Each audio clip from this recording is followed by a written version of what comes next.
বর্তমানে বাংলাদেশে হাজার হাজার ছেলে এবং মেয়ে রয়েছে যারা স্বপ্ন দেখে বাংলাদেশ সেনাবাহিনীর সৈনিক পদে চাকরি করবে।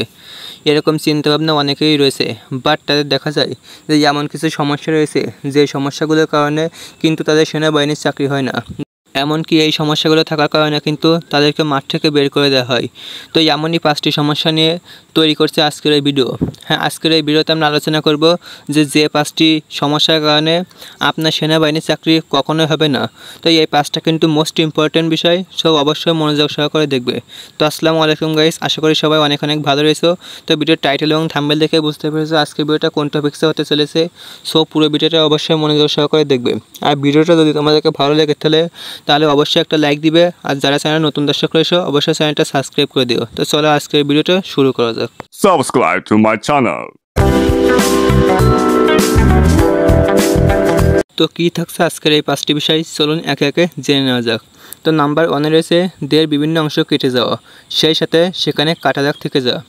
অনেকেই দেখা যায় যে ফুটবল খেলতে যেয়ে বা মোটরসাইকেল চালাতে যেয়ে কিন্তু পড়ে যেয়ে হাত পা কেটে যায়। আবার অনেকেই দেখা যায় যে দেহের বিভিন্ন অংশে অপারেশন করার সময় যে কাটা দাগ থাকে সেই দাগগুলো কিন্তু সেখানে শরীরের সেই অংশে থেকে যায়। তো এরকম যদি কোনো দাগ থাকে তাহলে কিন্তু সেনাবাহিনীর চাকরি কখনোই হবে না।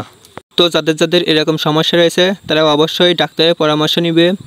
এমনকি বাজারে কিন্তু অনেক ক্রিম পাওয়া যায়, যে ক্রিমগুলো ইউজ করলে কিন্তু কাটা দাগ রিমুভ হয়ে যায়। তো এই ক্রিমগুলো তোমরা চাইলে ইউজ করতে পারো।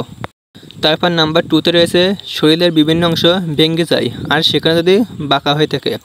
অনেকেই দেখা যায় যে হাত পা ভেঙে যায়, হাত পা ভাঙার পরে শরীরের সেই হাড়টুকু বেঁকে চলে যায়। তো এরকম যদি হাত পা বেঁকা চলে থাকে বা ভাঙা থাকে তাহলে কিন্তু কখনোই সেনাবাহিনীর চাকরি করা হবে না। আর তোমরা যারা ছোটোবেলা থেকে স্বপ্ন দেখো যে বাংলাদেশ সেনাবাহিনী সৈনিক পদে যোগদান করবে, তোমরা অবশ্যই একটু কেয়ারফুল থাকবে সবসময়।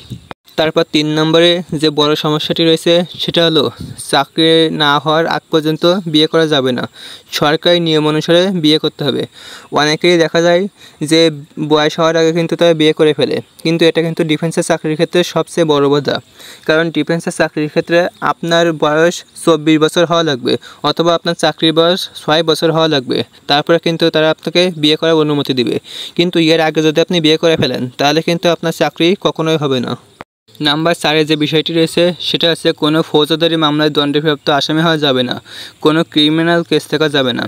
অনেকেই দেখা যায় যে বিভিন্ন সময় বিভিন্ন ক্রাইম করে থাকে, বিভিন্ন অপরাধ করে থাকে, যে কারণে কিন্তু তারা জেলখানার ভিতরে থাকে। আবার অনেকেই দেখা যায় যে রাজনীতির সঙ্গে জড়িত রয়েছে, যে কারণে তাদের বিরুদ্ধে কিন্তু অনেক ফৌজদারি মামলা বা কেস কাজ থাকে।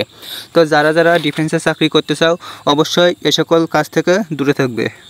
তো আজকের ভিডিওর সর্বশেষ যে বিষয়টি রয়েছে সেটা আছে মাদকাসক্ত বা কোনো মাদক দ্রব্যের উপর নেশাগ্রস্ত হওয়া যাবে না। বর্তমানে বাংলাদেশের যুব সমাজের প্রায় 70% কিন্তু মাদক গ্রহণ করে।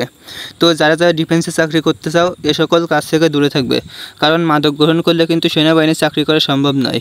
আপনার কিন্তু তারা চূড়ান্ত মেডিকেল টেস্টে বাদ দিয়ে দিবে। আর যারা মাদক গ্রহণ করো তারা অবশ্যই এ সকল কাজ থেকে দূরে থাকবে। অনেকেই যে প্রশ্ন করে যে ভাই সিগারেট খেলে কি সেনাবাহিনীর চাকরি হয়? হ্যাঁ, সিগারেট খেলে হয়, কিন্তু অল্প খেতে হবে। আপনি কিন্তু বেশি পরিমাণ খেতে পারবে না, তবে না খাওয়াটাই আপনার জন্য বেটার হবে। সো গাইস, এই ছিল আজকের ভিডিওটা কেমন লাগলো অবশ্যই কমেন্ট বক্সে জানাবেন। যদি ভালো লাগে ভিডিওতে একটা লাইক দিবেন, আর যারা চ্যানেল নতুন দর্শক রয়েছে অবশ্যই চ্যানেলটা সাবস্ক্রাইব করে দিও। তো দেখা হবে পরবর্তী একটা নতুন ভিডিওতে। আসসালামু আলাইকুম।